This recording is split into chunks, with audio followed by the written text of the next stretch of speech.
L'Église méthodiste unie continue sa percée dans l'ouest de la Côte d'Ivoire. À travers sa structure Société des missions méthodistes, elle veut apporter la bonne nouvelle du salut au peuple non atteint par l'Évangile. À Yabayo, dans le secteur missionnaire de Soubré, le dimanche 4 décembre 2022, les missionnaires sous la conduite de Grâce Apia, présidente de la Société des missions méthodistes, ont procédé à la remise officielle des clés de 5 préaux déjà construits à Kabewa, Grebo-Izambré, V3, Yabayo, Mavu, dans le district missionnaire de Gagnoa. Par cet acte, les porteurs de la parole de Dieu visent à perpétuer l'œuvre de l'évangélisation dans la région de l'Anawa. L'objectif de la Société des missions méthodistes cette année, c'est atteindre le peuple BT. Après la formation des ouvriers, c'était l'évangélisation et suivi d'implantation de nouvelles communautés. Des familles ont reçu des consolations, des familles ont reçu la visitation du Seigneur. Et nous voulons dire merci au Seigneur pour tous ceux qui ont entendu et qui ont accepté de répondre à l'appel du Seigneur. Et c'est grâce à eux que ces réalisations ont été faites. Le peuple méthodiste, c'est un peuple qui est formidable, c'est un peuple qui a le cœur ouvert. Et nous voulons encore compter sur eux pour la suite de nos projets. 20 mètres de long sur 12 mètres de large, ce préau fait la fierté des chrétiens de Yabayo. Les fidèles voient en cette réalisation un vœu qui vient d'être exaucé. Si on n'a pas un lieu de prière, quel que soit l'effort qu'on va faire, l'église ne pourra pas rester. Parce que nous, là, on est de passage. Et Dieu a permis que le préau soit fait. C'est notre temple qui est là. Et vraiment, c'est une grande joie. On dit merci à Dieu l'Éternel et on dit merci à cette mission. Depuis longtemps, on n'avait pas de lieu de culte fixe. Et grâce à notre papa qui nous a donné une place chez lui à la maison, et c'est ce qui nous permettait de nous réunir. Mais grâce à Dieu, la Société méthodiste nous a offert gracieusement ce lieu de culte. Maintenant, nos cultes se feront dans le nouveau lieu de culte, ici.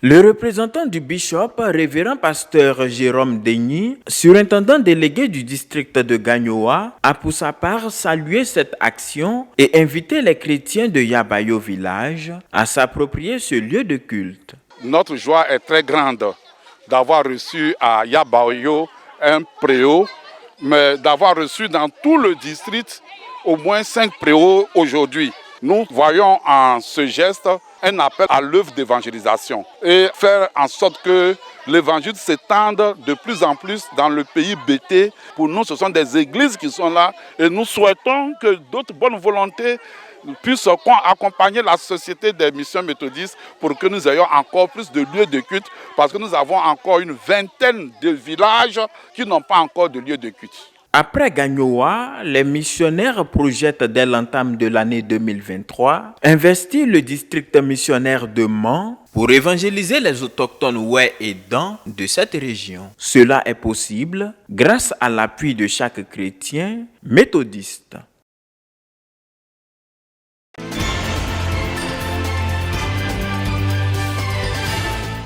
Elles, ce sont les femmes du mouvement de prière dénommé les élus de Dieu. Ce mouvement de femmes méthodistes, issues de différents districts, s'est donné pour mission d'annoncer l'évangile du Christ dans toutes les contrées de la Côte d'Ivoire. Après une année d'évangélisation dans les villages de Wain, Baleko, Ofa, Ando, Bonicro, Abou-de-Mandeke et Agboville-Centre, elle veut joindre l'acte à la parole. Elles ont donc donné rendez-vous aux nouvelles âmes gagnées à Christ à l'église méthodiste unie, la Nouvelle Jérusalem d'Agboville, le samedi 3 décembre 2022, pour une action caritative, la première du genre. Du riz, de l'huile, des vêtements, des chaussures pour enfants et adultes, ce sont entre autres les dons faits pour donner le sourire à ces populations. Merci de m'avoir donné les habits et merci aux femmes élues de Dieu. Je viens d'être objet de ce grand geste des élus de Dieu. Les femmes ont été vraiment admirables. Les orphelins, les orphelines, les veuves et tout le monde a été servi comme il se doit. Partenaires à cet élan de cœur, certains donateurs présents ont salué et encouragé de telles initiatives. Nous bénissons le Seigneur de tout notre cœur pour tout ce qu'il a permis que nous puissions faire en ce jour glorieux Et nous disons encore merci à tous ceux qui nous ont aidés de près ou de loin. La présidente du mouvement de prière Les Élus de Dieu, Mme Nguessan Hélène, prédicatrice à l'Émussie Galilée Plateau d'Ocuy, a marqué sa reconnaissance à l'Éternel au terme de cette série d'activités. L'objectif, c'était de donner la joie, de mettre la joie au cœur d'un orphelin, d'une orpheline, d'une veuve. Mais nous nous sommes rendus compte que cela est parti au-delà des veuves et des orphelins. Nous bénissons l'Église qui nous a reçus, le surintendant, tout le conseil, tous ceux qui nous ont aidés dans l'organisation. Nous ne pouvons que leur dire merci et nous serons avec la grâce de Dieu en décembre 2023.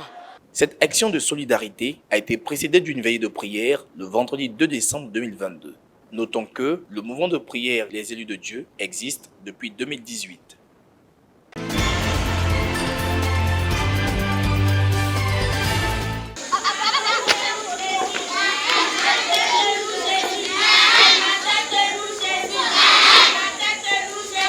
Allez, faites de toutes les nations des disciples. Cette recommandation du Seigneur Jésus-Christ, contenue dans Matthieu chapitre 28, verset 19, a été mise à exécution le samedi 3 décembre 2022 à Yabayo, dans la région ouest forestière du pays. La Société des missions méthodistes et l'ONG Vision Aurore se sont donnés comme objectif l'annonce de la parole de Dieu au peuple non atteint par l'Évangile. Après les adultes, les missionnaires ont initié l'évangélisation porte à porte des enfants dans les familles. Les adolescents évangélisés ont été conduits le soir à la place publique. Là, ces gamins ont été instruits sur le partage, l'obéissance, le respect de l'autre et des aînés, mais surtout la bonne nouvelle du Christ. Nous mettons l'accent sur l'évangélisation des enfants parce que nous savons qu'un enfant qui est instruit selon la voie du Seigneur, quand il grandit, il ne se détourne pas de la voie de Dieu. Investir dans la vie d'un enfant, c'est préparer une société en bonne santé. C'est préparer une société qui va apporter la transformation de sorte à ce que les hommes et les femmes qui composent cette société vivent et marchent selon les valeurs bibliques. Parce que depuis l'enfance, cela a été sémé en eux. Un enfant a besoin d'être sauvé. Le lendemain, plus de 150 enfants ont été conduits au lieu de culte de la communauté pour un arbre de Noël. Des présents leur ont été remis, ainsi que des bandes dessinées pour leur éducation spirituelle. Je veux dire merci à les tantes qui sont venues nous rendre visite. On a légué, maintenant ils nous ont apporté des cadeaux. Bon, je dis merci aussi à Dieu qui a touché leur cœur. Ils sont arrivés à Yabayo. À partir d'aujourd'hui, je vais commencer à venir à l'église. Car un jour, il y aura aussi des cadeaux par des femmes missionnaires. Aujourd'hui, je me réjouis parce qu'aujourd'hui, comme on peut le dire, les enfants sont l'espoir de demain. Puisque quand les enfants grandissent, ce sont les enfants qui feront demain les fidèles. Je me sens aussi heureux d'être moniteur et d'encadrer encore les enfants de l'église. Pour les missionnaires, ces progénitures constituent l'église de demain et méritent d'être enseignées pour perpétuer l'évangile à travers diverses générations.